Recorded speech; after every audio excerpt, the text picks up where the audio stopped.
Telugu PMC ప్రేక్షకులకు స్వాగతం. Hi friends, మీరు గనక ఇప్పుడే మా ఛానల్కు వచ్చినట్లయితే మా ఛానల్ని సబ్స్క్రైబ్ చేసుకోండి. సబ్స్క్రైబ్ చేయడంతో పాటు పక్కనే ఉన్న బెల్ ఐకాన్ని క్లిక్ చేయండి. మా టీవీలో ప్రసారం అవుతున్న సూపర్ హిట్ సీరియల్ బ్రహ్మముడి చక్కటి కుటుంబ కథా సీరియల్గా బుల్లితెర అభిమానులను బాగా ఆకట్టుకుంటుంది ఈ సీరియల్. ఈ సీరియల్లో హీరోలుగా రాజ్ క్యారెక్టర్లో మానస్ నటిస్తుండగా, శ్రీకర్ కృష్ణ రాహుల్ క్యారెక్టర్లో, కిరణ్ కాంత్ కళ్యాణ్ క్యారెక్టర్లో నటిస్తున్నాడు. హీరోయిన్స్గా కావ్య క్యారెక్టర్లో దీపిక నటిస్తుండగా, స్వప్న క్యారెక్టర్లో రూప, అప్పు క్యారెక్టర్లో నైనిషా రాయ్ నటిస్తున్నారు.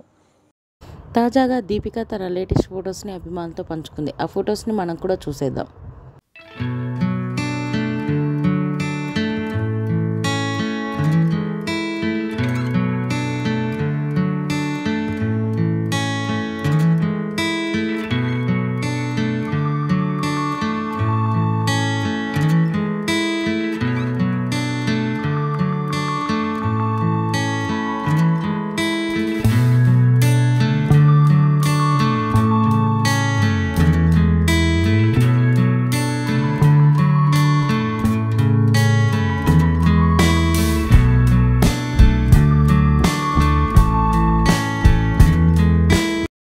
ఈ వీడియో మీకు నచ్చినట్లయితే లైక్ చేసి మరిన్ని టాలీవుడ్ లేటెస్ట్ అప్డేట్స్ మిస్ అవ్వకుండా చూడాలంటే తెలుగు పిఎంసి ఛానల్ను సబ్స్క్రైబ్ చేసుకొని పక్కనే ఉన్న బెల్ ఐకాన్ని క్లిక్ చేయండి.